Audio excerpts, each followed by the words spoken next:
سامعین بس حضرات حکم، اتحاد و اتفاق کسی بھی قوم و ملت کا سرمایہ حیات اور اس کے تحفظ و بقا کا ضامن ہوا کرتا ہے۔ جو قوم اجتماعیت و یکجہتی کے دولت سے مالا مال ہوتی ہے وہ زمانے میں پنپتی، ابھرتی، نکھرتی اور عروج و اتفاق کی منزلیں طے کرتی ہے۔ خاص طور سے اجتماعیت و یکجہتی امت مسلمہ کے لیے طبی منزلیں محور و مرکز ہے۔ عقیدہ توحید سے لے کر تمام عبادات و اعمال میں ہمیں یہی حقیقت و جلوہ گر نظر آتی ہے اور اس کے کرشمے کا ظہور و مشاہدہ قدم بقدم ہوتا ہے۔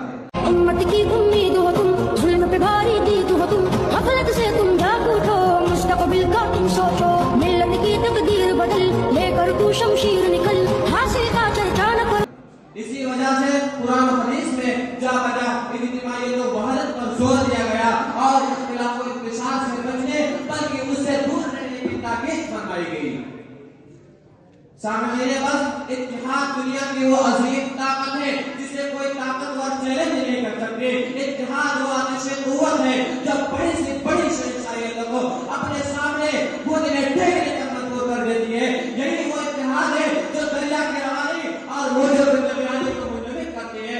آپ دیکھ لیجئے صحابہ کرام کو جب وہ اخوت و محبت اتحاد اتفاق کے تحت ایک ہوئے اور حضور صلی اللہ علیہ وسلم کے حدیث المسلم والمسلم کے تحت ایک ہوئے تو دنیا پر آفتاب و مہتاب بن کر چمکے اور جہاں داری عالم پر ایسے چھا گئے کہ جدھر بھی رک کے علاقے کا علاقہ پتہ کرنے چلے گئے۔ جس نے مار کے حق و باطل میں اکڑے ہوئے قدموں کو نبھا دیا اور جھگڑے ہوئے قدموں کو اکھاڑ دیا۔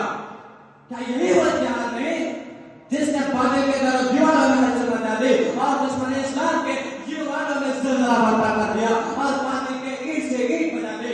کیا یہی وہ اتحاد نہیں؟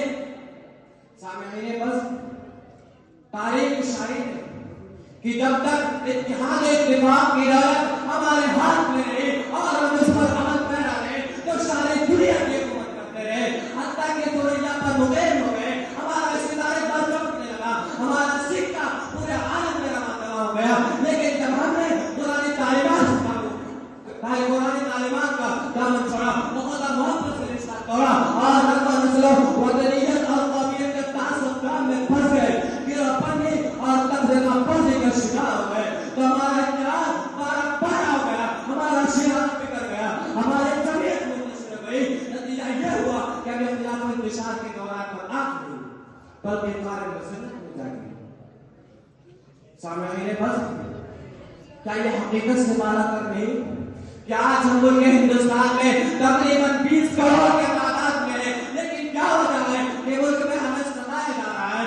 ملک میں ہمارا کوئی وزن نہیں، کوئی وقار نہیں، کوئی وقت نہیں، کوئی وزن نہیں۔ آخر کیا وجہ ہے کہ ہم جھٹ پکڑ کے کمرے کھاتے پھر رہے ہیں اور ناسے گرائی کے اقتدار کی دوری وسط تصویر کیے ہوئے؟ آخر کیا وجہ ہے؟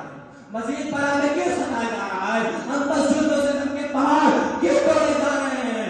ہمارے ملت و شخص کو مٹانے کے ساتھ سے کیوں رکھی جا رہی ہے؟ کیا یہ اپنے اتحاد کا نتیجہ نہیں؟ میرے عزیز ساتھیوں، اگر ہمارا حال یہی رہا، اسی طرح سے ہمارا شیرازہ منتشر ہوتا رہا تو ہماری حالت موجودہ صورتحال سے بھی بدتر ہو سکتی۔